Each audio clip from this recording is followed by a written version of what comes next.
एक ज़माने में ये जिक्र किया जाता है कि अरब में एक गाँव था जो गरीब लोगों से भरा हुआ था, जो अपनी चीज़ें दूसरों के साथ बांटना पसंद नहीं करते थे।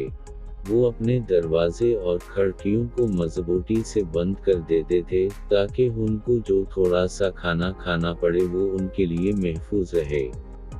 एक दिन एक अजनबी उस गाँव से गुजर रहा था। वो अपने सफ़र से बहुत थका हुआ और भूखा था। वो वहाँ मौजूद पहले घर पर रख गया और दरवाज़ा खटखटाया। वो ये सोच रहा था कि इसे अंदर से कुछ खाने को मिल जाएगा। एक औरत ने दरवाज़ा खोला। तुम कौन हो? औरत ने अजनबी से पूछा। मैं एक थका हुआ और भूखा मुसाफिर हूँ, उस शख्स ने जवाब दिया। क्या मुझे खाने के लिए कुछ मिल सकता है? औरत ने कहा, यहाँ खाने के लिए कुछ नहीं है, बल्कि यहाँ शायद ही कोई मकान हो जहाँ से आपको खाना मिल सके। हम सब यहाँ गरीब और भूखे हैं। ये कहते हुए औरत ने दरवाज़ा बंद कर दिया। मुसाफिर थका हुआ और भूखा था, लेकिन वो हार मानने को तैयार नहीं था। उसने ज़मीन से एक बड़ा गोल पत्थर उठाया और एक बार फिर दरवाज़ा खटखटाया। वो वापस दरवाजे पर आई और मुसाफिर से पूछा, कहो कि अब आप क्या कहना चाहते हैं? मुसाफिर ने जवाब में कहा कि चूंकि आप मुझ जैसे गरीब हैं, क्या आप मेरा एक पत्थर का सूप पीना पसंद करेंगे? औरत हाथ में पत्थर देखकर हंस पड़ी।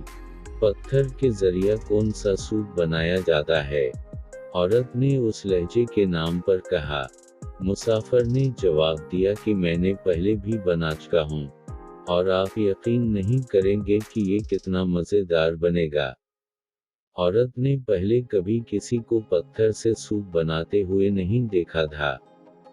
क्योंकि औरत को भी भूख लगी हुई थी, इसलिए उसने इसे अंदर बुला लिया।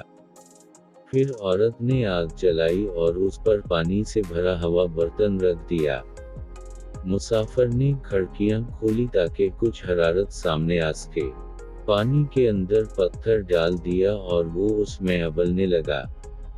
मुसाफिर ने एक चम्मच चेक करने के लिए लिया और कहा कि ये पकने के करीब करीब हो चुका है। लेकिन अगर आपके पास थोड़ा सा नमक और मक्खन होता तो सूप का जायका और भी बेहतर होता। वो औरत अलमारी में गई और नमक और मक्खन लेकर वापस आ गई। जैसे ही मुसाफिर इसे बर्तन में डाल रहा था, उस औरत का शौहर घर वापस आ गया। उसके हाथों में गाजर और आलू थे। तुम क्या बना रहे हो? औरत के शौहर ने पूछा। एक पत्थर का सूप तैयार किया जा रहा है, औरत और मुसाफिर ने जवाब दिया। नामुमकिन, ये कैसे मुमकिन है? औरत के शौहर ने कहा। मुसाफिर ने एक और चम्मच चखा और कहा कि ये और भी बेहतर हो जाता अगर हम उसमें कुछ गाजर और आलू शामिल करें। शौहर भी भूखा था, लिहाजा फौरा ही इत्तेफाक किया और गाजर और आलू भी डाल दिए। जल्द ही सूप की खुशबू घर की खिड़कियों से बाहर जाने लगी।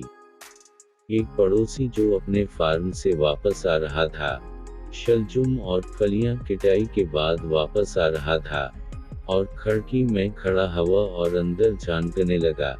क्या पत्थर का सूप तैयार है? पड़ोसी बोला। मुसाफिर ने कहा, हाँ, लेकिन अगर हमारे पास शलजम और फलियां हों तो ये और भी बेहतर हो सकता है। मुसाफिर ने जवाब नहीं दिया। मेरे पास शलजम और फलियां हैं, पड़ोसी ने कहा।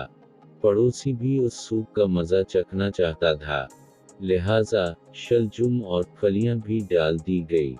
सूप की खुशबू बहुत दूर जाने लगी। मेरे पास मुर्गी है, एक देहाती ने कहा। वो भी सूप पीना चाहता था। बर्तन इतना भरा हुआ था कि अब सूप निकलने ही वाला था। पत्थर के सूखने की खुशबू ने तमाम देहातियों को अपने घरों से बाहर निकाला। मुसाफिर ने देहातियों में से हर एक को सूप का मज़ा चखने के लिए एक एक कप दिया।